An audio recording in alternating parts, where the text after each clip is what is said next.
It is Thursday, November 10th here in Draft Shark Studios in Rochester, New York. Welcome to the Week 10 preview edition of the podcast. I'm your host, Matt Schauf. With me, as always, Jared Small. And Jared, we have got what's supposed to be a rain-soaked Falcons-Panthers remix tonight in Charlotte. As if that didn't sound like a boring enough game, like encouraging those two teams to run the ball makes it sound like it's going to be even uglier. It might be an early bedtime night. Hey, the last time these two teams met a few weeks ago was a fun one, or at least a fun ending. I don't think it was fun for 3.5 quarters, but, we had the PJ Walker throw of the year still. I was going to say, I didn't tune into anything except the Hail Mary at the end. And then that, of course, brought overtime. And I think that game might be, escalating expectations for the second time around. Because if you take away that one play from PJ Walker, you take away overtime, he was at like 175 passing yards or something like that. This just doesn't look like a game that's going to give us fantasy fireworks. Although there are certainly guys that we're considering using.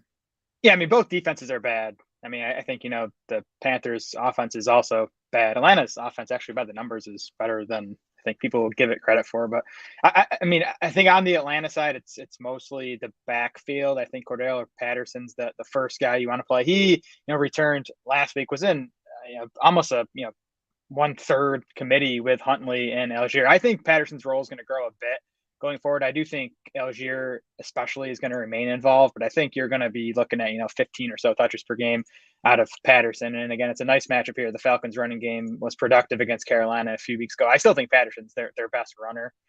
He looked good last week. Actually, he had a third touchdown called back by a penalty, so it could have been a massive game in his return.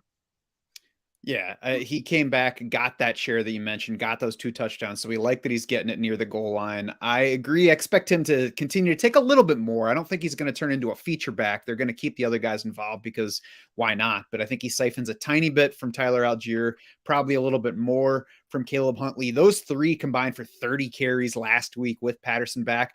They also combined for 30 carries the last time against Carolina. Obviously, there was no Patterson in that one, but Algier and Huntley combined for 30 carries in that one. So there should be plenty of rushing work. I noticed in putting together my Underdog Pick'ems article yesterday that we have both Patterson and Algier over the underdog line for their rushing yardage this week. That doesn't mean that we think both of them are going to have big games, but it does mean that there's room for both of them to have fantasy relevant level days like we saw both of them do last week. Yeah, we know Atlanta's going to run the ball. Carolina 24th in Football Outsiders run defense DVA over the past 5 weeks. They just gave up the massive game to Joe Mixon. As you said, Atlanta had 130 rushing yards from their running backs in the first time these two teams met. So I think there's enough to go around for both guys. Again, I think Patterson's the better fantasy back, but Algier, again, with 4 teams on bye this week is a decent RB3 or flex play. Yeah. And on the, kind of on the passing side, he's the guy who's going to do the passing if they pass it. But Marcus Mariota took some blame this week for Kyle Pitts' crappy start to this season. Did a shark bite this morning, so you can check that out for the full thing. But basically, Mariota said, I'm being too conservative. I need to give him more chances to make plays now. At least one issue with Marcus Mariota through his career as a starter so far has been that he's been too conservative. If you just look back over his numbers in Tennessee, he never threw a ton of picks because he doesn't take a whole lot of chances. So we'll see if this is something he can fix or just something he realizes. I know I have things that I'm like, that's a problem. I should do that differently. And then I go about doing the exact same thing. It's at least hope that he realizes it, says that it's something he should do differently. I think it's enough to put Kyle Pitts comfortably inside our top 12, as comfortable as you can get in that bottom half of the top 12 at tight end. And I'm going to easily use him over some other guys in his range this week, and we'll see what happens beyond this. Pitts' problem has not been Mariota not throwing to him enough. Pitts has a 31% target share over Atlanta's last 4 games. Now, that's equated to just 6 targets per game because, Atlanta's only thrown 20, 25 times a game or whatever. So, Mariota's looking to Pitts when he's throwing. He's just not throwing a lot, and he's not been super efficient throwing to Kyle Pitts. He obviously missed him on what would have been like a 70-yard touchdown last week. Pitts was wide open, but I bet the over on Kyle Pitts receiving yards tonight at 39.5 yards. He went for 80 yards in the first meeting against Carolina. Carolina's 26th in Football Outsiders tight end coverage ranking. So we know the deal with Pitts. There is theoretical upside there. The floor is still low just in this offense. And he's the only passing game piece that I'm really considering here. Like if you need Mariota, fine, but there's nobody else I'm looking for on that side. Yep, same deal with Drake London. 4 catches, 31 yards when these teams met a couple weeks ago. London, again, 22% target share over the last 4 games, but that's just 4.3 targets per game in this offense. Yeah. On the Panthers side, we'll see if Chuba Hubbard's active. Full practice the past 2 days, but still listed as questionable for the game. So we'll see what that means for him. I would guess that even if he's active, it means Deontay Foreman's going to be the first running back in. He's easier to play if there's no Chuba Hubbard, but I certainly think that Foreman's in play either way for this matchup. Falcons 5th most friendly to running back scoring by our adjusted fantasy points allowed. Right. Yeah. I mean, Hubbard was playing ahead of Foreman before he went down in that, first game without Christian McCaffrey. I think Foreman's played well enough over the past couple weeks, specifically in that first meeting against Atlanta to be the lead back. But I wouldn't be surprised if it's a 80-20 split in favor of Foreman tonight. I wouldn't be surprised if it's closer to 50-50. So it adds some risk. But like you said, matchup's good enough against Atlanta. Should be a game that Carolina can keep, close enough where they can run the ball, 20, 25 times between these two guys. So I think Foreman's okay to stick with it as an RB2. And I try to stay away from Hubbard this week until we, see what kind of role he's returning to.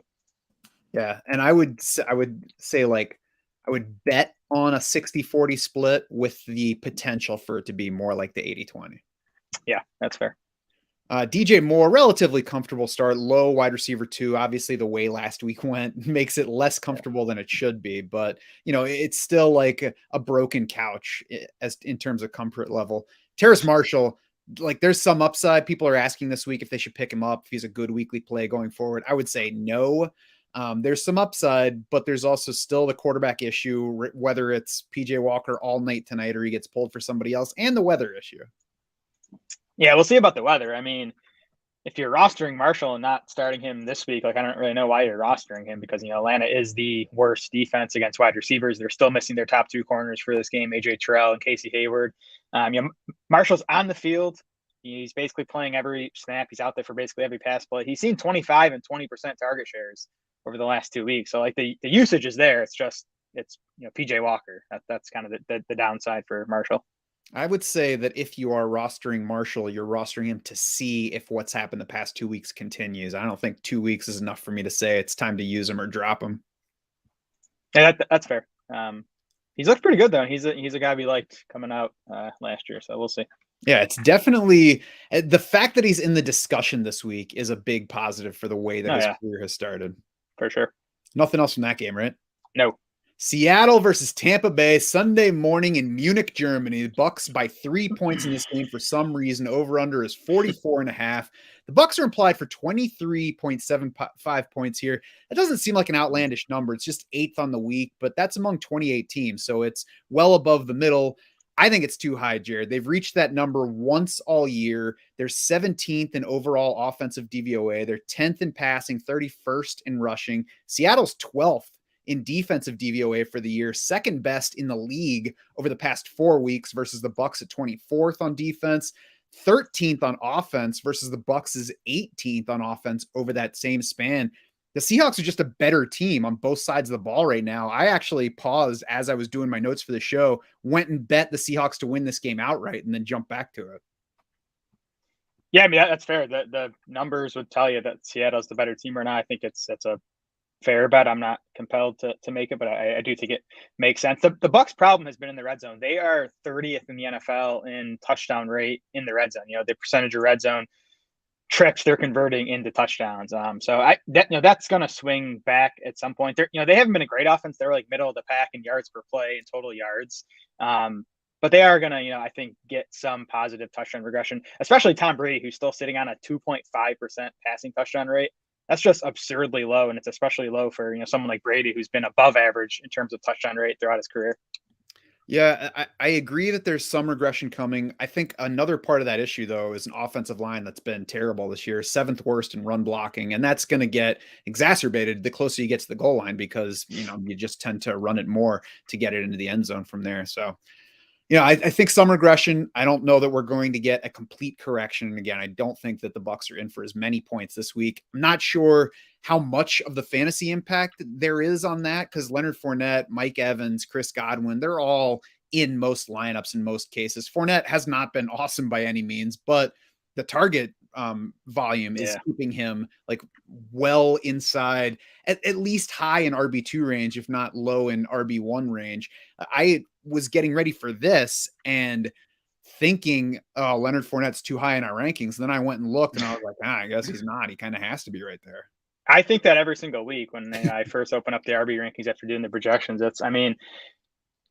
you can't bank on more than like 40 rushing yards from the guy at this point. He's been so inefficient. He has fewer than 10 carries in 3 straight games now, too. It was 9 carries for Fournette to 8 for Rachaad White last time out. The snaps were still like 60%, 40% in favor of Leonard Fournette. Like you said, he's still getting enough work in the passing game. And of course, running back is just so shaky outside the top like 8 or 9 guys. So I think you have to kind of reluctantly continue starting Leonard Fournette, but you're kind of hoping for 5 or 6 catches, then maybe he falls into the end zone. Otherwise, he's probably going to be underwhelming.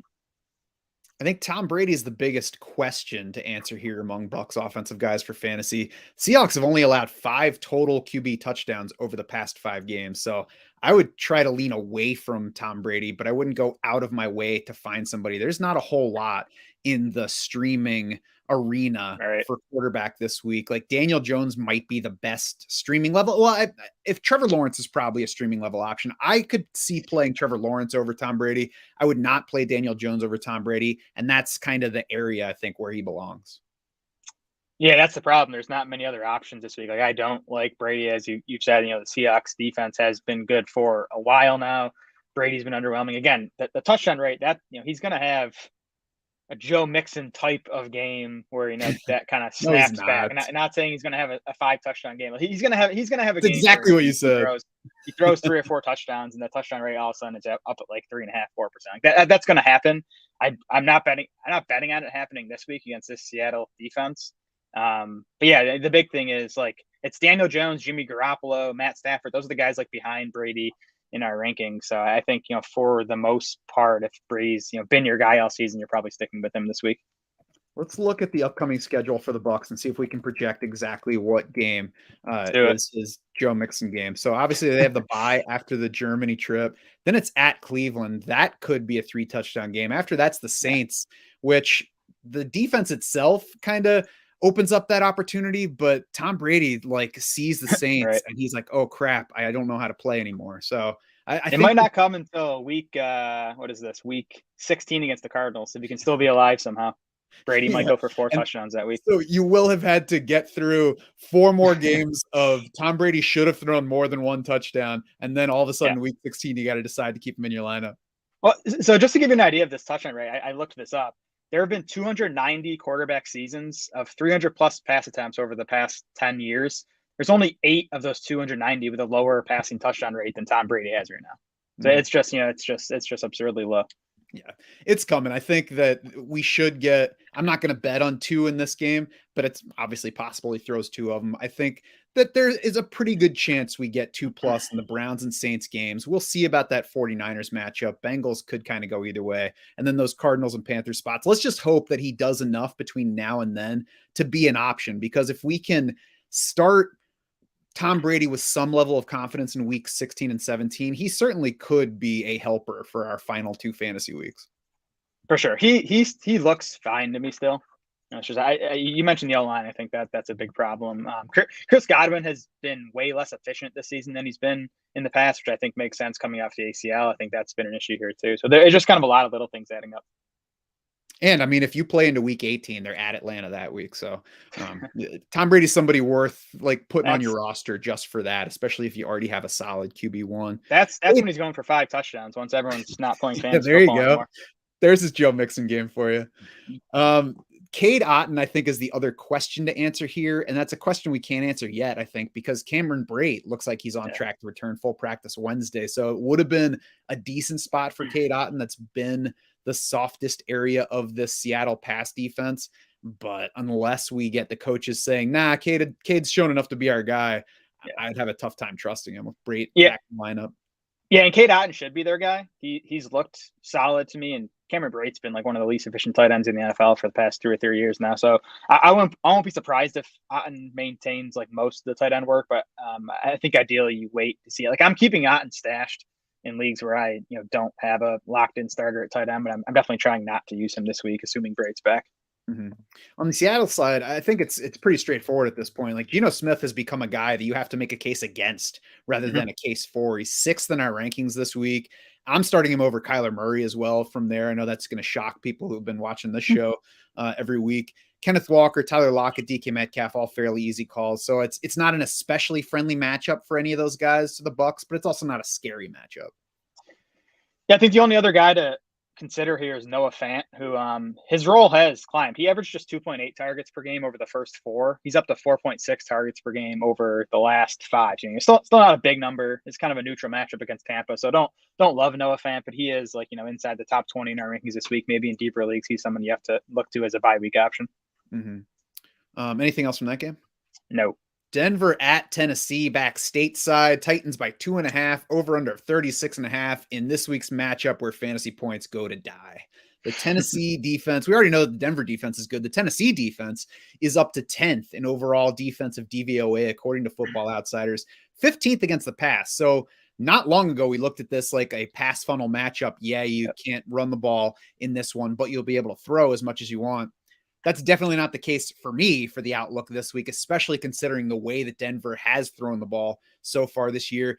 And the Tennessee defense has gotten better lately. 5 straight games of 20 points or fewer allowed, 3+ sacks, and 1+ takeaway. In that span, the Chiefs are the only opponent that has reached 20 points, and it took them to overtime to do it. Took him like 100 offensive snaps in that game to do it. So, yeah, Tennessee's 7th in pass defense DVOA over the last 5 weeks. So it's not a good matchup for us, but the thing that's working in Denver's passing game favor this week is that Tennessee's run defense is awesome, and teams aren't even trying to run against them. Tennessee is dead last in pass rate, or sorry, they're first in pass rate over expected against, meaning teams are going super pass heavy against them. So you do expect more passing volume from the Broncos side this week. We have them coming off the bye. Russell Wilson's off the injury report, so the hamstring shouldn't be an issue anymore. Russ also had his second best PFF passing grade of the season last time out. He was 8th in the league that week. So some reasons for optimism. I still want to see it first before trusting Russ in a fantasy lineup, but I wouldn't be surprised if he gets going a bit this week. Are you sure it wasn't the British exchange rate that pumped up his passer rating last week, the last time out? Could have been.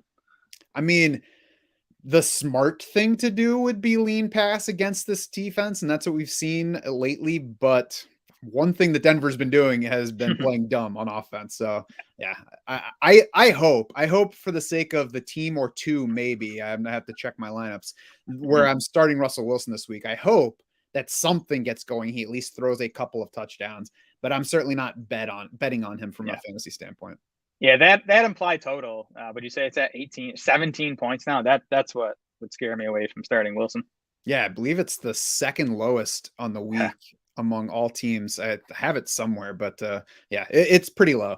Oh, yeah. Nope, didn't find it. All right, so we'll move on to the Broncos. Oh, yeah, there it is. Second lowest implied total. They're ahead of only Washington at Philly. They're behind Houston at the Giants. They're behind Sam Ehlinger and Jeff Saturday. Yeah, that's scary. That's gross.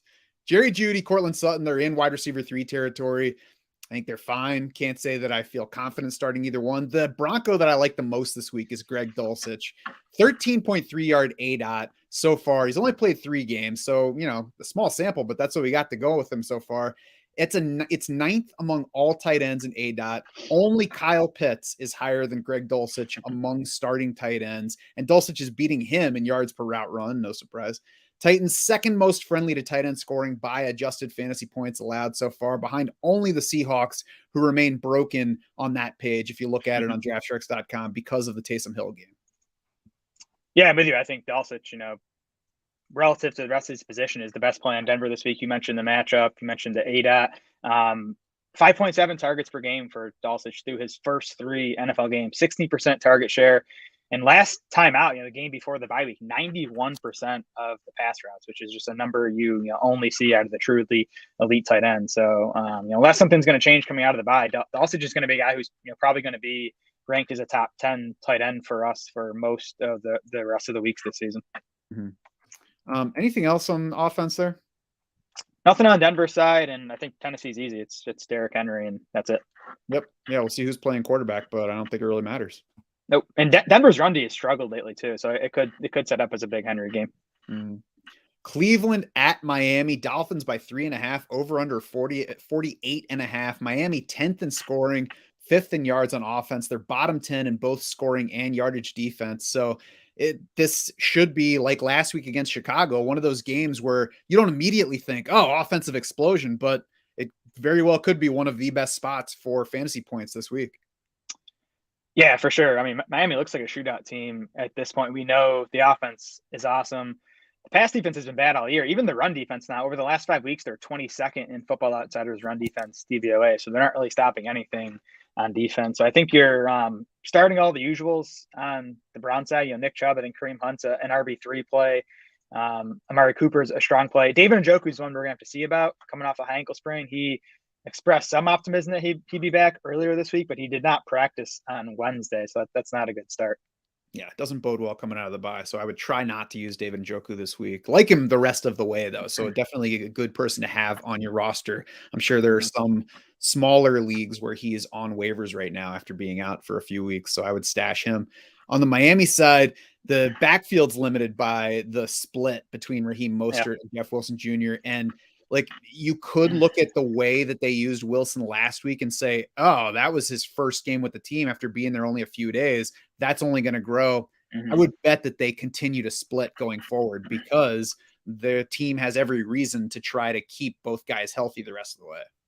Yeah, me too. I'm with you. I don't think it's going to be Wilson's role grows mirror. I think this is going to be a 50-50 split for the rest of the season, assuming both these guys stay healthy. I think that's kind of what McDaniel envisioned for his backfield to start the season. As we said, Chase Edmonds just wasn't good enough to make that happen. Now we have a guy, Jeff Wilson, who's been good with San Francisco and in his debut with the Dolphins, and he obviously knows this offense. So, I think both guys are going to be like high-end RB3, maybe low-end RB2s. I mean, the offense is good enough to support both of them as fantasy starters, but you're not probably going to get more than 15 touches out of either guy.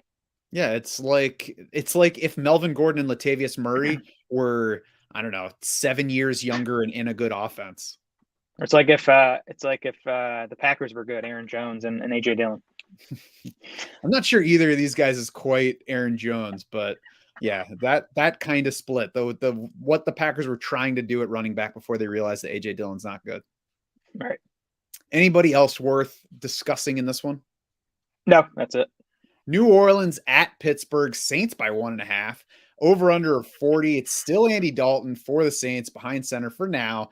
I would definitely stash Jameis Winston in Superflex 2QB, any of those kind of leagues, though. Rough outing versus Baltimore on Monday night for Andy Dalton. Solid against the Raiders the week before, but also rough against the Cardinals and Bengals before that. I would be surprised if Andy Dalton starts every game from here to the end of the season. Me too. Have they even confirmed he's their starter? I guess they haven't said either way, which probably means they're going to stick with him. But yeah, I feel like they said early in the week, I'm going to keep going with Andy, at least for this week. I don't know if it was rest of the season. I mean, the one guy who Dalton is good for has been Alvin Kamara, obviously, who, disappointed last week, but his role was actually better last week than it had been with Mark Ingram out last week. Kamara played 88% of the Saints snaps, ran her out on 75% of the pass plays. And the Steelers are dead last in Football Outsiders run defense DVOA over the past 5 weeks. So this is definitely a good bounce back spot for Kamara.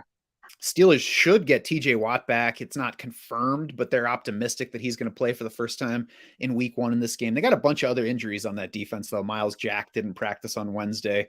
Some other guys, all guys that don't swing the thing, on their own, but the collection of injuries could make it a softer matchup. And beyond Alvin Kamara, there's not a whole lot more worth talking about. I mean, Chris Olave, it just belongs in lineups at this point. And then the only other thing is we'll see if Jarvis Landry plays this week. Yeah, Juwan Johnson's the other guy here.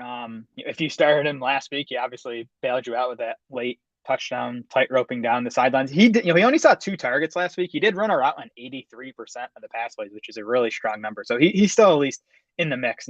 Down there with Noah Fant if you need a bye week option this week. Yeah, that was his third game going over 40 yards. He had one other game of 40 yards. He hasn't gone over 43 yards in a game. So he's one of those that you're like, yes, it worked.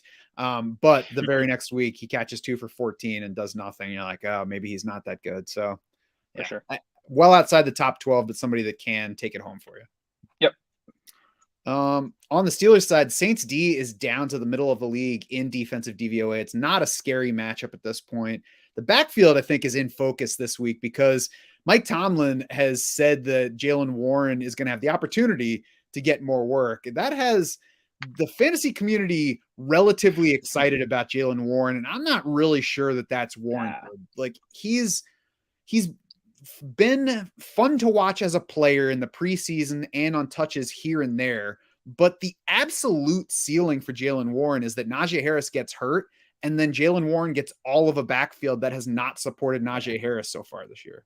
No, yeah. The bigger takeaway here is to be, even less excited about Najee Harris than we were, 2 weeks ago, because we know he's been underwhelming for fantasy anyways. And if he's going to lose any touches to Jaylen Warren, that makes him an even shakier option, obviously. I think Warren should be rostered, in fantasy leagues of 12 plus teams for sure, maybe even some smaller leagues. And we'll see what it looks like coming out of the bye. I would still not be wanting to start Jaylen Warren this week. Yes, I would love to not start either Pittsburgh running back, no matter what the matchup is right now. And make sure that you're not excited about Jaylen Warren. I agree. Roster him. I've stashed him on some teams. And obviously it would help if Najee Harris gets hurt, but he's not just going to push Najee Harris out of the way and take over the backfield. At best, he's going to get a little bit more work than Najee Harris does. And that's just not going to do much for us in this offense. Yep. Agreed. Solid spot this week for Deontay Johnson and George Pickens. Marshawn Lattimore still not practicing for the Saints defense as of Wednesday. It's the first game since Chase Claypool got traded. So we finally get to see what the target distribution looks like without Claypool. That certainly at least gives a little bit more upside to both of those guys, makes it a little bit easier to like both of them. Yeah, Claypool had averaged 6.3 targets per game, so it's not a small opportunity he's leaving behind. I think it's obviously good news for Deontay Johnson and George Pickens. I'm excited about Pickens. I think he's looked like their best wide receiver for most of the season. Coming off the bye now, we oftentimes see rookies, take on even bigger roles coming off the bye. Mike Tomlin, though, kind of highlighted Pat Freiermuth as a guy who's going to benefit from Chase Claypool's departure, and that makes sense because Claypool had been playing in the slot. 40 of Claypool's 50 targets this season have come from the slot. So, that's kind of the area of the field that's going to be opened up now. And that's obviously a spot where Freiermuth has done a lot of his damage as well. So tough matchup for Freiermuth here against the Saints. So maybe we don't get the ceiling game this week, but he's definitely got, maybe consider looking into buying Freiermuth right now if you're looking for, a solid weekly starter at tight end.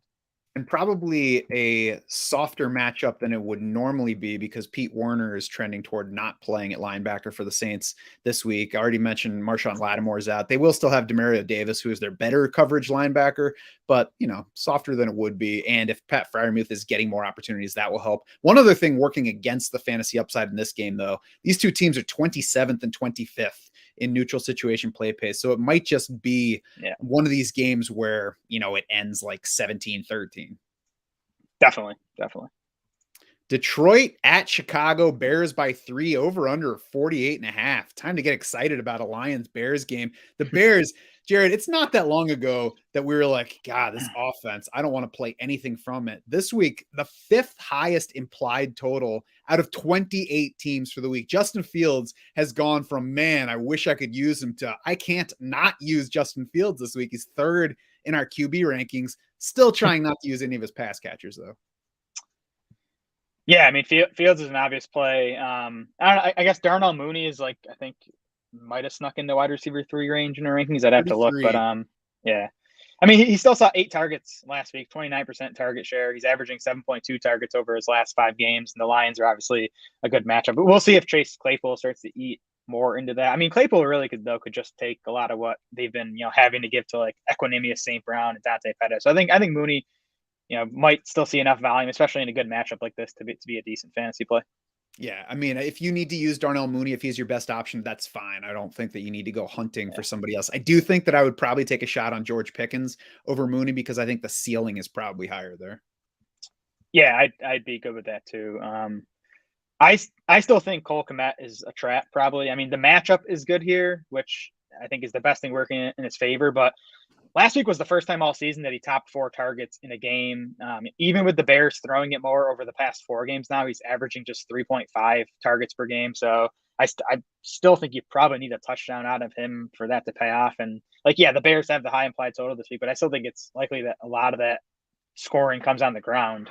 Komet's not very high in our week 10 rankings. I think you can still probably do better at tight end.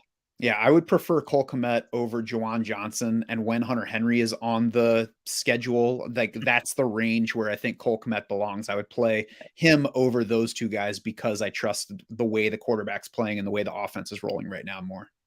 Yeah, that's fair.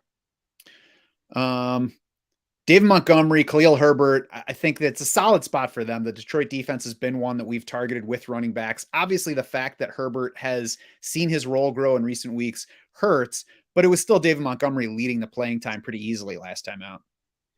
Yeah, it's funny that it was the Thursday night game where the snaps were about even, but otherwise, Montgomery's been over 70% of the snaps in 4 of the past 5 games. Herbert's been under 30% in 4 of the past 5 games. The touches have been a bit closer, but to me, Montgomery's still the clear leader in this backfield. He's like an RB2 in this matchup against Detroit. Herbert's an RB3. Yeah, it's similar, I think, to Cordero Patterson and Tyler Algier in terms of usability. Both usable, Montgomery first. The presence of the second guy keeps the first one from being exciting. Yeah, I mean, just to give you an idea, Khalil Herbert's 56th among running backs in expected fantasy points over the past 4. So he's been doing it on efficiency, which is always a bit dangerous. But again, the matchup's good this week. Mm-hmm. On the Detroit side, do we have any word from Dan Campbell on how he feels about DeAndre Swift this week? Because he had a limited Wednesday. That's better than last week when he didn't practice at all. But still, 2 weeks ago, we had full practices every day for DeAndre Swift, and then we had 10 touches against the Dolphins. And so Campbell on Monday said, I have it here, the quote. He said, "We'll see what he looks like on Wednesday and Thursday. If he feels a little bit better than he did last week, he's going to get more of a load. I think it's looking pretty encouraging." So I don't know what any of that means. It sounds like Swift might be on the upswing, but until we see him get bigger volume, it's kind of tough to trust him in fantasy lineups. Yeah, I would say if we get full practices today and tomorrow, then maybe you feel a little bit better about him. But it's certainly you certainly can't feel comfy until we get it in the game, which is rough. So we'll have Swift, we'll have all of the up-to-date news and words from Dan Campbell in mind as we rank DeAndre Swift through the weekend. So you can check the rankings for sure on DraftSharks.com. Come Sunday morning and see exactly who we would play him over and not play him over. I think the whole situation certainly helps Jamal Williams as an option still. Yeah, he had 24 carries last week. He actually has double-digit carries in every game this season. It's a good matchup against the Bears. So I think Williams is a nice RB2 play this week. And then there's really nothing else beyond that besides Amon-Ra St. Brown in Detroit, right? Correct. Minnesota at Buffalo. Bills by just 3.5, over under 43.5. And that's down 5 points in both of those categories from where it opened because Vegas is not ready to bet that Josh Allen is playing, at least not being close to normal Josh Allen. So that's what we're going to be watching all this week. And do we have any kind of update beyond him not practicing Wednesday and having, the UCL injury that he's going to have to deal with one way or the other? And nothing from the team, nothing really from the big insiders, Schefter and Rappaport. They're just saying it's, truly a day-by-day situation where they're going to see how Allen responds and how that elbow feels. Most of the Twitter doctors we follow tend to believe he's not going to play this week, and that it is a case where there's a chance to make it worse if he takes a hit on that elbow. I've also read that it's something that's going to affect his performance as well. It's not just a pain tolerance thing; it's a functionality thing. So I mean, it's tough. If Allen plays, it's almost impossible not to start him in fantasy. But at this point, I think we're leaning towards him not playing on Sunday. Mm-hmm. Yeah, it's kind of one of those spots where it hurts everybody to not have Josh Allen in there, but you kind of want them to sit him just for the better chance that the elbow is healthier going forward. Stephon Diggs is starting regardless of who the quarterback is. But Jared, if it's Case Keenum for this game, who are you starting between Gabe Davis and Darnell Mooney? Darnell Mooney. Yeah, that's the way I would lean as well. What about Donovan Peoples-Jones and Zay Jones versus Gabe Davis? Oh, I thought you were just comparing those two guys. No, just here are some other random guys. I probably benched Gabe, honestly. He just meshes so well with Allen's style, right? Allen's going to take those deep shots to Gabe Davis. I think you could see Stephon Diggs get 35% of the targets if it's Case Keenum. Keenum and Diggs played together, by the way, in Minnesota for one season, 2017. So there's some chemistry there. I would definitely be trying. We got double revenge game here. Yeah. So, I mean, I think Diggs you keep in lineups regardless. Yeah. Davis is a guy I'd be trying to bench if there's no Josh Allen. Yeah, and I would feel the same way about Dawson Knox. Yeah, for sure. What about Drake London or Terrace Marshall tonight versus Gabe Davis? Oh, goodness. Who do we check their rankings? What do we have? I think both of those guys are behind Gabe Davis in the rankings right now. Yeah. I mean, at that point, I'd probably take a shot on Gabe. Hope he just finds the end zone, makes one big play. Yeah. The Bills' run defense has been a bit more generous the past 2 weeks, first against the Packers and then against the Jets last week. Dalvin Cook's starting anyway, so it doesn't really matter, but it might be a little bit better spot than it looked like a few weeks ago. And the TJ Hawkinson, I think, is the other, semi-question mark among guys you're considering for the Vikings. Great debut, 9 targets, caught them all, got enough yardage. It's a tougher matchup this week if Matt Milano is back at linebacker for the Bills. He was limited Wednesday. I still can't believe how big a role Hawkinson played out of the gate. I mean, 84% of the routes, like you said, 9 targets, 22% target share. I mean, to me, he's like very tough to bench after what we just saw, even if this is a tougher matchup. The Bills defense has all sorts of injuries. I mean, they have all season. It's not looking much better now. I think Greg Rousseau is going to miss this game. Poyer is looking iffy. You mentioned Milano. So this matchup in general doesn't look as scary as it did earlier in the season. Tremaine Edmonds also missed practice Wednesday. He's day-to-day. So, yeah, this could be a much different Bills defense, which has been dealing with injuries all season. It might just be a softer defense the rest of the way. So we'll see how that develops as a matchup. Yep. Any other players to hit on from that game? No, I do think Devin Singletary actually might get a boost if there's no Josh Allen. Just more running from the Bills in general. Maybe Singletary actually gets a goal line carry for once. He doesn't go to Josh Allen. So I think Singletary is like a decent RB2 play. Yes, I agree that Devin Singletary, I stopped short of saying he looks better if there's no Josh Allen because the offense overall is not going to be as good, but he definitely could have a higher touch threshold without Josh Allen in there. Yes, Singletary's volume projection got a boost when we, took out Allen, put in Keenum, made all the adjustments. We have Singletary for more touches now than we did before. Case Keenum could come up on the DFS shows tomorrow, though, if he's trending toward playing. We got Keenum, we got John Walford potentially. We got all sorts of cheap quarterbacks to consider.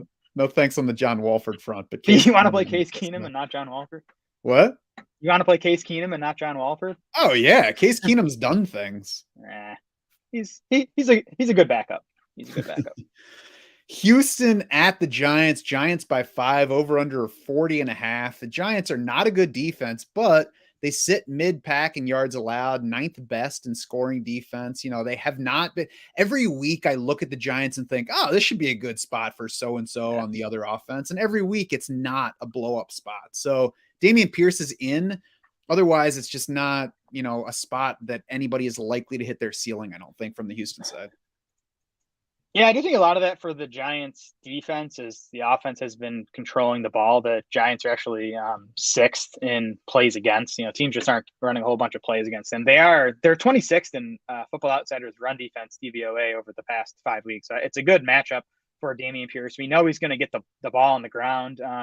Did not see a target last week, but ran a route on 56% of the pass plays, which was well ahead of Rex Burkhead. So, I do think Pierce is still a good bet for a handful of targets. He had seen like 4+ targets in I think 4 straight games prior to last week. So he still remains a pretty easy RB1.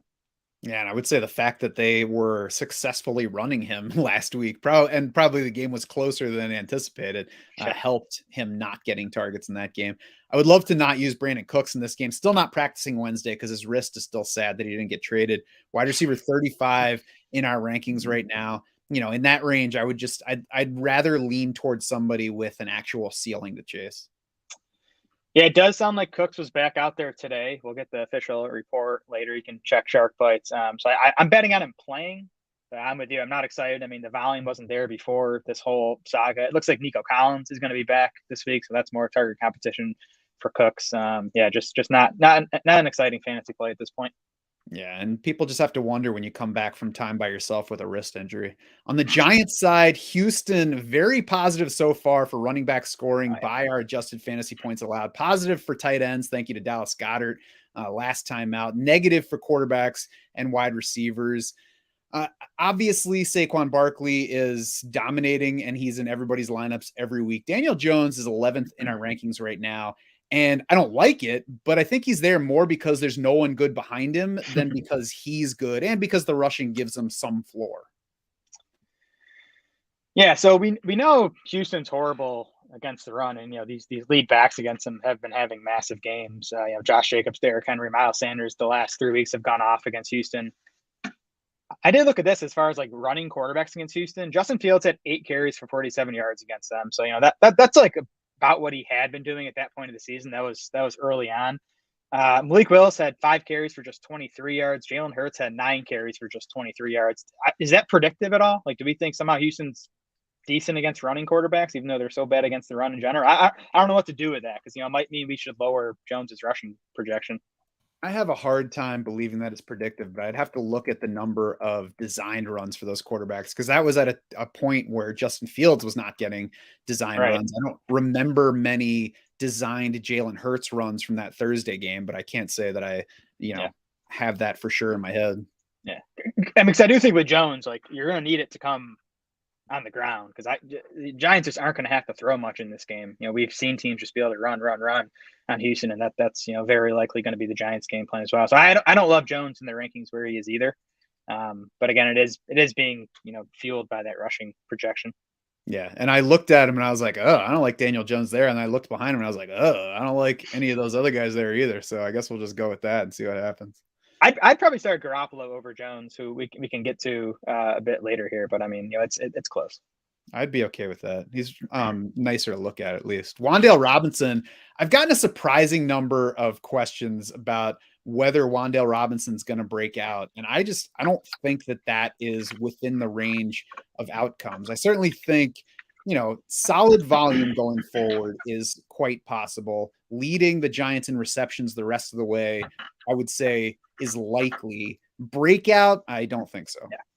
Yeah, if you're talking breakout, like top 20 wide receiver the rest of the way, I don't think he's that type of player. He's going to be the low ADOT guy, more of a floor play than a ceiling play. The Giants in general aren't going to throw a whole lot. And again, just this week in particular, I don't think the Giants are going to throw it more than like 25 times. So, Robinson is a guy I tried not to use. He's okay in PPR. He should lead the team in targets, and he should be efficient with those. But again, I just don't think it's going to be a high pass volume game from the Giants. Yeah, I think he's okay in PPR is going to be his outlook from this point forward. Yep. Yeah, agreed. Jacksonville at Kansas City, Chiefs by 9.5, over under 50.5 in this one. Implied totals Chiefs 30, Jaguars 20.5. So, you look at the total points and think shootout. I think the better expectation is Chiefs will not have any trouble scoring, and the Jaguars will have to pass a lot. Now, that would seem to add upside for the quarterback. We've had Trevor Lawrence go over 20 fantasy points in 3 of the past 4 games. We probably will get elevated passing volume in this one unless Jacksonville manages to keep it closer than expected. But Trevor Lawrence, we've had over 40 pass attempts in 3 losses so far this season. He had 1 total passing touchdown across those 3 games. He reached 20 fantasy points in just one of those games. It was against the Giants, where he did top 300 yards passing, but it took like 51 attempts in that game. He needed a rushing touchdown. So basically, Trevor Lawrence trailing and pressing to catch up has not been a good situation for the Jaguars or for his fantasy upside so far this year. Yeah, that's fair.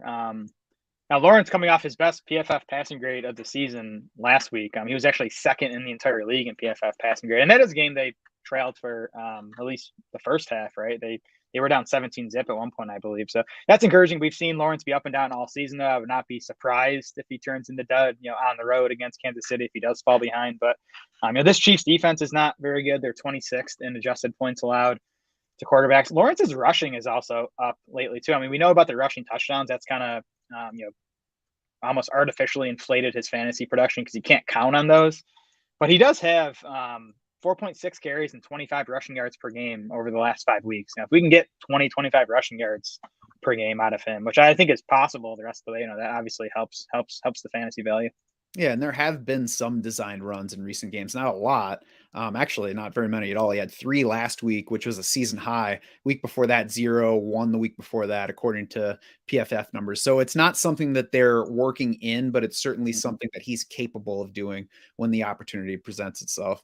I We have Trevor Lawrence ahead of Daniel Jones. I would play Trevor Lawrence ahead of Daniel Jones. Yeah. I think Trevor Lawrence versus Tom Brady is basically a coin flip this week. I would not be surprised if he's in the top 8. I would not be surprised if he chokes and throws a couple of picks in this matchup. Yes, for sure. Evan Ingram limited Wednesday with the back issue that limited his playing time in week 9. We'll see about him the rest of this week. If he's not Yeah. questionable, then I'm probably not reaching for a lineup replacement. But if Evan Ingram is questionable come Friday, like regardless of what his status ultimately is, then I'm going to be worried about him because he's not been good at playing through injuries in his career. Yeah, just classic Evan Ingram. It's just looking like we could count on him, and then he has this back injury.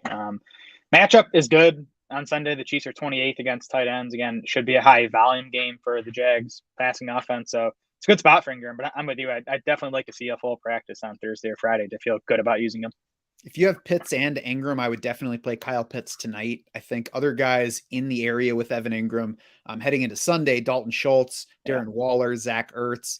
We'll see about the injury stats. If we get a full Ingram today, full Ingram Friday, and he's off the final injury report, I think it's fine to go ahead and play him. If he's questionable though, I'm playing all 3 of those guys over Ingram this week. Yeah, I'm with you on using Pitts tonight if that's your decision. On the KC side, not too many guys really worth talking about. Mecole Hardman did not practice Wednesday, has an abdominal injury. We'll see about him the rest of the week. His absence would probably be good for Kadarius Toney, but we need to see a lot more Kadarius Toney playing time before we're really considering using him in fantasy. Yeah, it does sound like Hardman's issue is minor. Andy Reid called it soreness, I think rather than an actual injury. So I'm expecting Hardman to play. He's been awesome lately. He's actually 7th among wide receivers in fantasy points over his last 3 games, but that's come on just 5.7 targets per game. He's been scoring touchdowns at an absurd rate. So he's playing well. He's playing better than Marquez Valdes-Scantling. So maybe we see Hardman get more playing time going forward. But the upside's obviously there. But he's still a low floor guy. Just know that if you're putting him in fantasy lineups. His playing time has been solid the past 2 games too. He's 63%, 54% the last 2 times out after 3 straight of less than 50%. So it hasn't fallen off as they've added other guys. Otherwise, I think Juju is in most starting lineups, and then the studs you don't bother talking about. The backfield at this point is probably not really worth talking about either, because I have no idea if any of them is actually going to lead things enough to be truly startable. Yeah, Jerick McKinnon played 63% of the offensive snaps last week. Now, my guess is that it's because the Chiefs were actually trailing for a lot of that game, and that McKinnon's been that guy most of the season. So if this game goes more according to script, I won't be surprised if McKinnon's 2nd or even 3rd among the running backs in snaps. But it's definitely worth monitoring. Like, there should be fantasy value in this backfield. Right now, there's not. I mean, you can't trust any of these guys in Week 10 fantasy lineups. He's been playing more than CEH pretty regularly, though, regardless of game script. It looks like he's the preferred receiver overall over Clyde Edwards-Helaire. So, yeah, again, they're all just playing too much for any one of them to stand out. I'm curious now, like we heard heading into the San Francisco game, I think that was the game where they said Isaiah Pacheco was going to start. Yep. The 2 games since that was announced have both been against defenses that are tough on the run and softer against the pass. So I'll be curious to see if we get more Isaiah Pacheco this week, but I can't predict it going in and say that Pacheco's a good option. Right.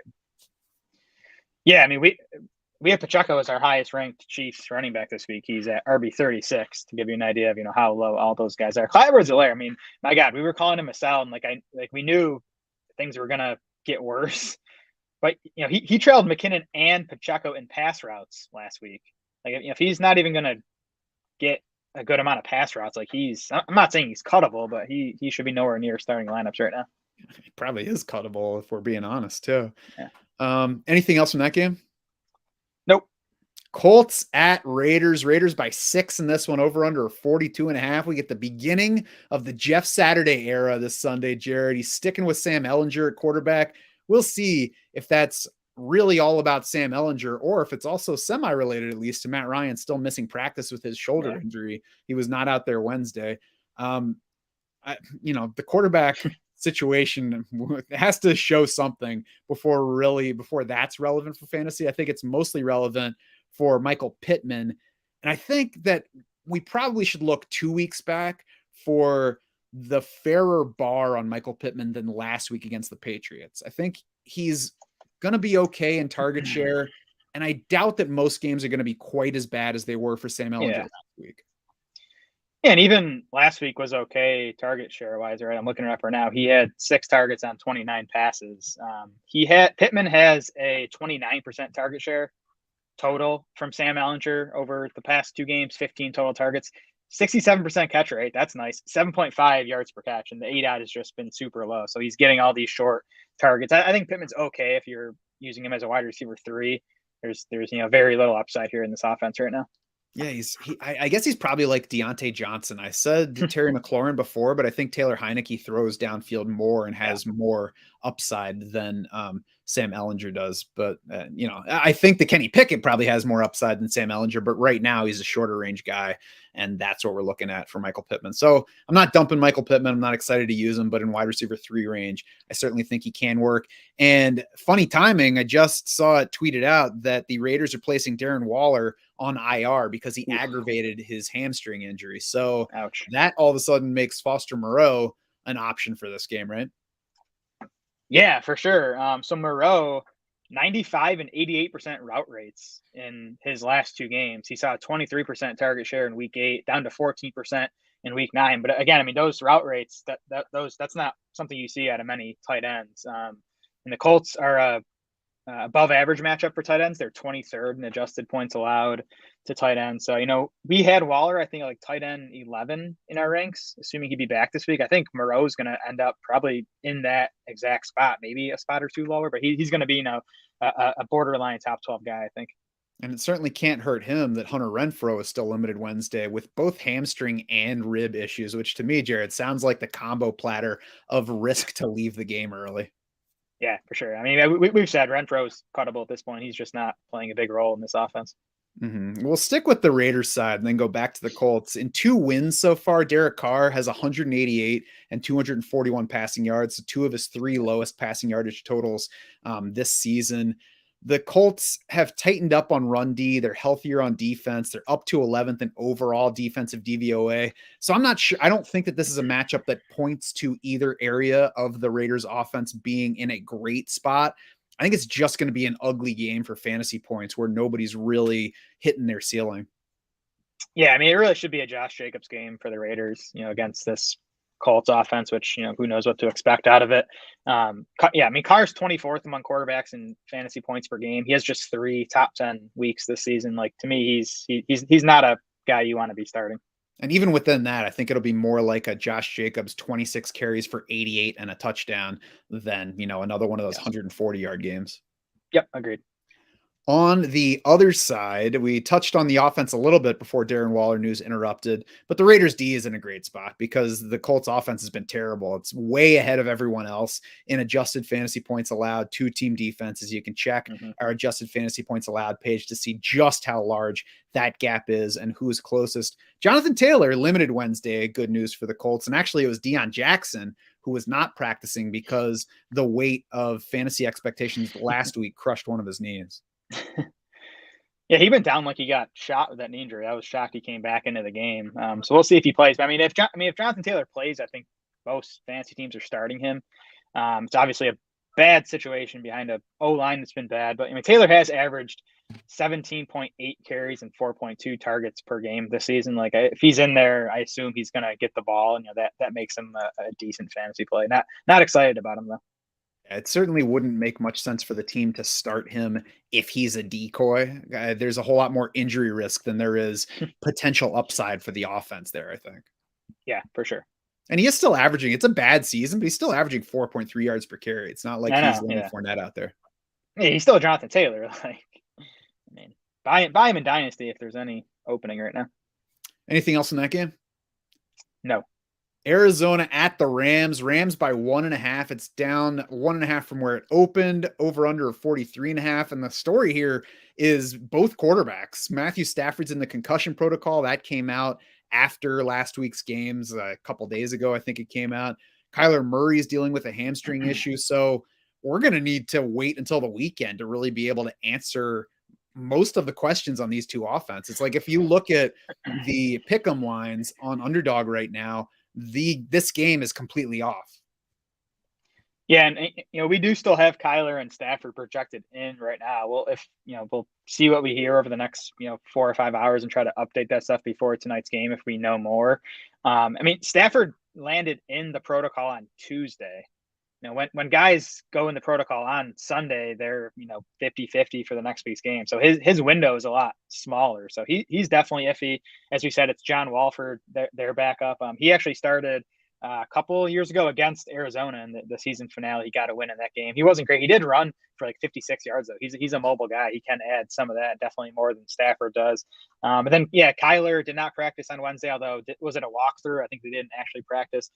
Ian Rappaport had a short video this morning saying like it's not a serious injury, but also said that Kyler's status for this week is up in the air. So it doesn't seem like a multi-week thing, but definitely a chance that Kyler doesn't play this week either. Colt McCoy is the Cardinals backup, so it could be McCoy v. Walford on Sunday. Oh, God. The Cardinals also lost starting guard Will Hernandez to IR with a pectoral injury this week. He's not their top-graded run blocker or pass blocker, but a starter for them and not a guy who stinks outright. So that can only hurt an offense that's been struggling anyway. I would certainly want to not use – I don't want to say not use Kyler Murray. I would certainly have Kyler Murray as a risk this week and knock him down behind several guys who are around him in the rankings at the moment. Yeah, but we'll see how it goes over the next few days, though. But I'm definitely open to dropping Kyler at least a few spots because, hamstring for a pocket quarterback is not a big deal, but for Kyler is, and especially we talk about this O-line, it's been so bad all season. Even half the time Kyler throws, it's after sidestepping an oncoming rusher. So like if he doesn't have that mobility, it's definitely going to be a problem. Yeah, so keep an eye on shark bites, keep an eye on the rankings, lots of movement likely coming for this game. We'll see about the health of those two quarterbacks and everybody around them. Anybody else worth discussing specifically with that up in the air still? I think James Conner we should talk about. He didn't deliver big numbers in the box score last week, but he did return as Arizona's clearly back. Played 72% of the snaps, ran her out on 65% of the pass plays. Got 5 targets, a 14% target share. So the usage was pretty strong. The fact that this offense isn't good kind of caps the upside. It's not as high as we thought it was going to be before the season started. But if you're going to get 2/3 of the backfield work going Connor's way, he's going to be a fantasy starter going forward.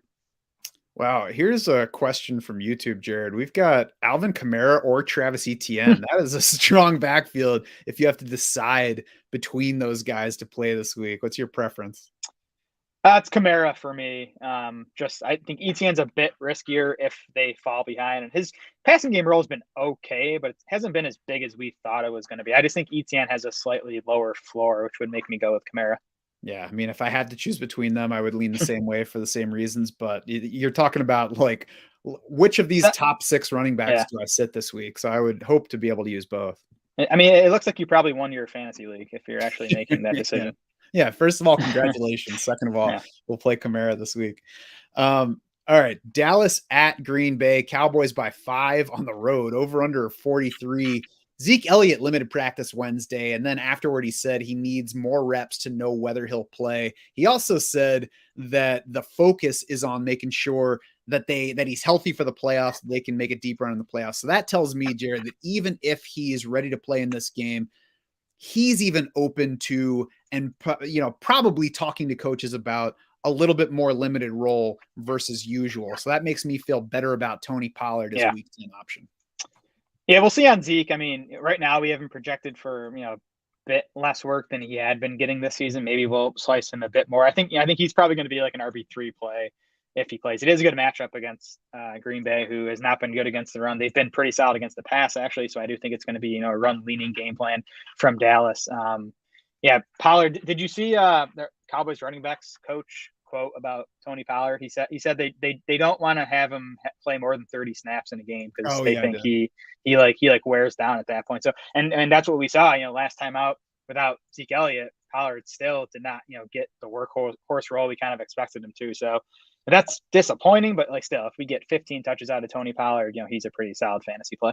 Yeah, just only put him on the field when he's going to get the ball, and then we'll be fine with that, coach. Yeah.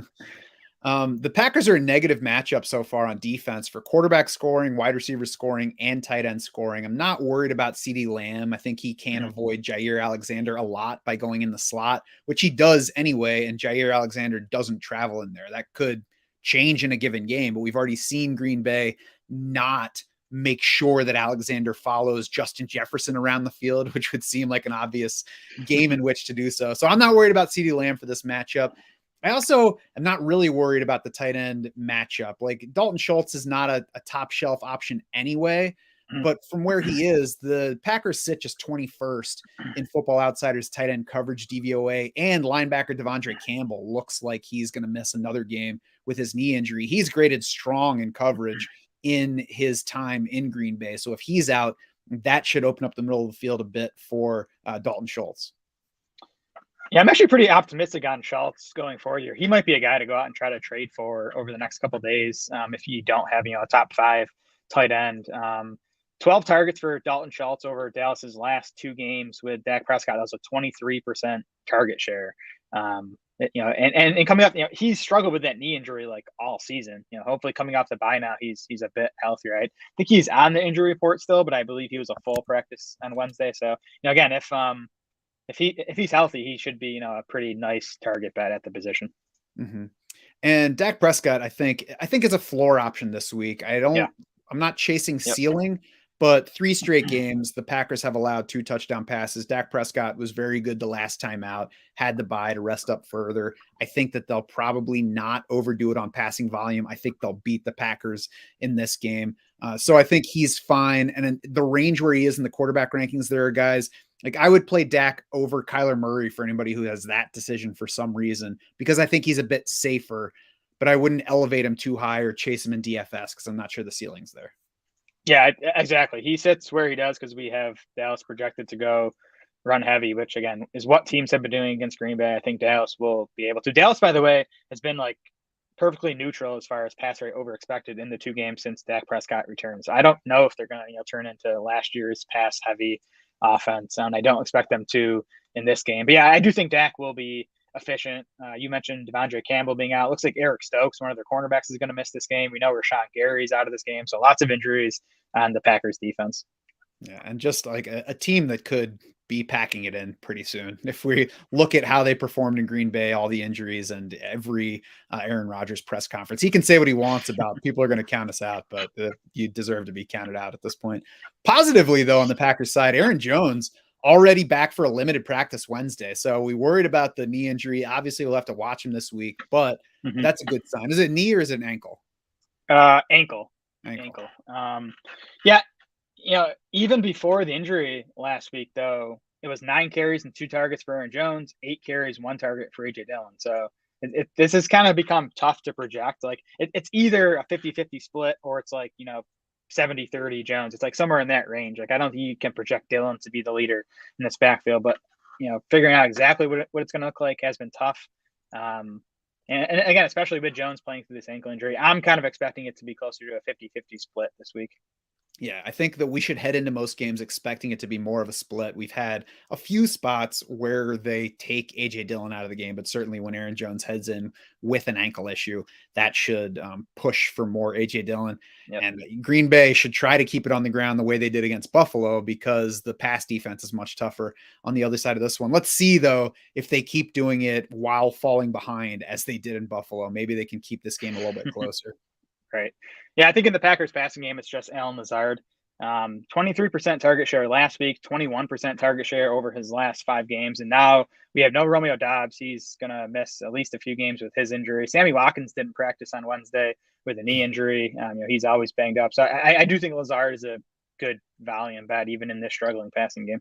Yes, I agree. I think Alan Lazard is a fairly comfortable play in this one, the range where he is in the rankings. Chargers at 49ers, 49ers by 7, over under 45.5 here. Niners have the third highest implied total this week, trailing only the Chiefs and the Eagles. Chargers are under 20 points, and I don't have any exact stats on that, but I feel like that's abnormal for the Chargers offense. For sure, yeah. And I don't know if I disagree with it. I mean, they were I pretty don't. underwhelming last week in a great spot against Atlanta. Tougher here going on the road against San Francisco. We know the Chargers' left tackle Rashawn Slater's out. Their right tackle Trey Pipkins is iffy for this game as well. And, that's bad timing to be missing your two tackles against this Niners pass rush. So it's not going to be. I don't think it's going to be an efficient game from the Chargers. I think the passing game is just propped up by the fact that they're probably going to throw it 40 plus times again. Yeah, Keenan Allen, though, will probably not be involved in that. No practice Wednesday, still with his hamstring issue. He said recently that he's not going to get back in until the hamstring is all the way ready. So certainly doesn't seem like he's on track to play this week. Brandon Staley said Wednesday he called Mike Williams more like week to week, quote unquote. So it doesn't sound like Mike Williams is going to be in there this week. Justin Herbert, didn't do a whole lot against the Falcons last week. They needed help from Taquan Graham to be able to score 20 points and win that one. So Justin Herbert's behind Dak Prescott for me this week because I think the floor is lower and I'm not worried about missing any high ceiling with him this week. I was surprised to see the Niners are 31st in pass defense DVOA over the past 5 weeks. And they've kind of been like middle of the pack earlier in the season, but they've struggled recently. So maybe it's not as tough a matchup. Again, I'm worried about the pass rush for Herbert, but I do think he can have some success when he does drop back. And it's gonna. We know where it's going. It's Austin Eckler, Josh Palmer, and Gerald Everett. Those are the clear top 3 guys. I think that all are going to get enough volume to be decent fantasy plays this week. The only place that it really looks like they struggled, I guess you could say that they struggled against Atlanta, where Mariota went 13 of 14 for 129 and 2 touchdowns. Then Patrick Mahomes had the big one. It's Patrick Mahomes, but Matthew Stafford last time out, just 187 and a touchdown. The only other quarterback to throw a touchdown against them besides those 3 guys has been Justin Fields back in week 1. So I don't think it's as positive a matchup as the DVOA says. I'm certainly not completely out on Justin Herbert, but I do think that he's riskier. Like I wanted to go ahead and believe in Justin Herbert with my pick'em plays last week on Underdog, despite the wide receivers not being there. And he didn't bring it home for me. He did not. 49ers D is 9th in overall DVOA. So, we'll see what happens. Josh Palmer, fine volume bet. I'm trying to avoid other guys. And I know that Jared, you and I disagree a bit on Gerald Everett for this one. Yeah. I mean, to me, Everett is a super safe volume bet for his position. Again, with Keenan Allen and Mike Williams out, 19% target share for Gerald Everett last week. Actually set a season high in route rate at 80%. That kind of been the concern for him. But I do think with Keenan Allen and Mike Williams out that they're going to have to have Everett out there for the majority of pass play. So, he has 7, 9, and 8 targets over his last 3 games, 5 catches in all of those. Again, I just think he's, relative to most other tight ends, he's a safe bet for volume. I will give him that he's a safe volume bet relative to most tight ends. He's also got 2 games of double-digit PPR points among his past 6. Even last week, he wasn't like on the field and running routes quite to the degree of Greg Dulcich and the Foster Moreau numbers you mentioned earlier. And there's been some other fluctuations. We'll see if Donald Parham is back for this game. I think that could affect Gerald Everett's availability. Basically, the floor is fine. I think if you're looking for somebody to score you 8 PPR points, he's a good bet. I'm not scared of missing out on a ceiling. So if you have a decision between Gerald Everett and Greg Dulcich, or even Pat Freiermuth this week, I'm playing either one of those guys. I would also play Kyle Pitts over him tonight. Yeah, so Parham's on IR, so he's not an issue for at least the next few weeks. And again, assuming Keenan and Mike Williams are out, I'll take Everett's volume. Was Parham out the week before? I know he missed the Atlanta game, but did he miss the game before that? He missed one. He came back for one game, and then because he had a concussion, then he hurt his hamstring in practice. He played week 5 and 6, so he did not play last week, and he didn't play the week before that. Okay. Yeah, so I don't hate Everett. There are a few guys in there where we might disagree, but it's, if you have that specific decision, then it's close. We'll leave it at that. Any on the San Francisco side of this game, anything sneaky that you're going for? I mean, I mentioned Jimmy G as a spot start option this weekend. You mentioned the implied total. Was it the Niners have the third highest implied total on the week? And Garoppolo, his last 4 games, he's finished quarterback 8, quarterback 11, quarterback 7, quarterback 14. So he's been getting there for fantasy. The Niners have actually been a slightly pass leaning offense under Jimmy Garoppolo. They're plus 2% in pass rate over expected over the last 4 games. Gets Deebo Samuel back this week. Obviously has Christian McCaffrey. And the Chargers D just has been average against the pass. So I think Garoppolo's a decent spot start option this week if you need one. Yeah, Joey Bosa, they say, is getting close to returning, but it doesn't sound like he's going to be ready to play this week. And that defense is still missing other pieces and just hasn't been as good as it should be, like the Chargers in general. I don't see anything else sneaky. Like the other guys are there. You can check the rankings to see exactly where they go. Deebo Samuel might even be a little bit low in our rankings because he did come back to a full practice on Wednesday. So it seems like he's ready to be a full go. Yeah, it's just a target squeeze for Deebo at this point. This will be the first game we get with a full Christian McCaffrey and Deebo Samuel and Ayuk and George Kittle. There's not a ton of volume to go. Like one or two of those guys is going to get squeezed out every week. It's tough to sit them because they all have big upside. There's just not enough pass volume to go around for all 4 of those guys. And McCaffrey's not going to be the guy that gets left out if the 49ers last game is any indication. He just played such a massive role. Anything else from that game? Nope. Washington at Philly to close it out on Monday night. Eagles by 11 in this one, over under 44. Jared, this one's easy. Play every Eagle, play no Commanders. And I don't really mean it to that degree. I think Antonio Gibson's okay. I also think he has lots of potential to disappoint. I would be playing Cordero Patterson tonight over Antonio Gibson, which I think is different than what our rankings have. Well, we should talk about the Eagles' run defense, which hasn't been good for a little while and obviously got, crushed by Dameon Pierce last Thursday night. Philly's 29th in Football Outsiders run defense DVOA over the past 5 weeks. They're giving up 5.2 yards per carry to running backs over that span. So I do think Washington's run game could have some success here for as long as they're able to keep it close. But I mean, the argument for Gibson is the passing game role, with J.D. McKissic likely out again. It looks like he's going to miss some time. You're getting, maybe 10 or so carries out of Gibson plus most of the pass catching work. Yeah, I'm just not sure how much volume that is worth. It didn't get him there last week. He used touchdowns to get there a couple weeks before. I'm not sure how much rushing work's coming because it's going to be split among those guys. It's also a bad run game to begin with. So, it's just one of those where I can understand the path, and if he finds the end zone, it'll look like a good play, but I think there's a much better chance that Patterson scores tonight than that Gibson scores against Philly on Monday. Yep, I'll give you that. I think Gibson sits ahead in our PPR rankings because of the target projection. Otherwise, Terry McLaurin, he's fine. I think I would rather take a shot this week though on George Pickens or Allen Lazard. Yeah, the matchup's brutal for McLaurin. Although he did go for 102 yards when these teams met back in week 3, but Philly's 4th in adjusted points allowed to wide receivers. It's really just a volume thing for McLaurin. He's up to a 27% target share from Heineke. Saw 32% of Washington's targets last week, 27% over the past 3 weeks. So that's a level where it's kind of hard to sit a wide receiver getting that type of volume, even if it is from Taylor Heineke. Yep, that's fair, and I'm certainly not knocking Terry McLaurin out of starter range by any means. I would play him over Michael Pittman for sure. Me too. Anything else from that game? No, Eagles are easy. Start all your Eagles.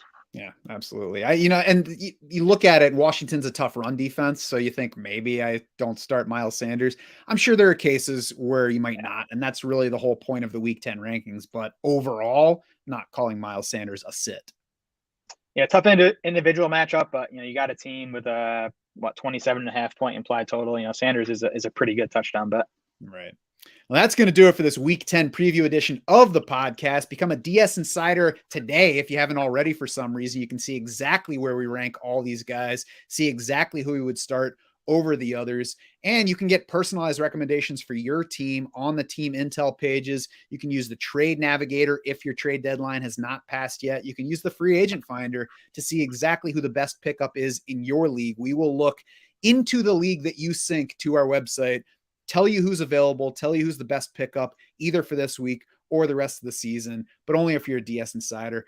If you're not a DS Insider and you want to see more, head to draftsharks.com. We got some free stuff. You can read all of my top picks for Underdog Pick'ems for this week. 114-70 on the year. That's just taking all the yardage props. It takes our projections for the week, compares the available lines on Wednesday morning on Underdog, looks at the biggest gaps, 114-70 so far. So if you look at that every week and play him, you will have made quite a bit of money so far. Timmy Hernandez's pass rate over expected is also free to read on draftsharks.com right now. And, we'd appreciate it if you subscribe, rate, review, follow the podcast anywhere you like to get your podcasts. All of that stuff helps us, and we appreciate it. For Jared Small and the rest of the Draft Sharks crew, I'm Matt Schaff saying thanks so much for swimming with us.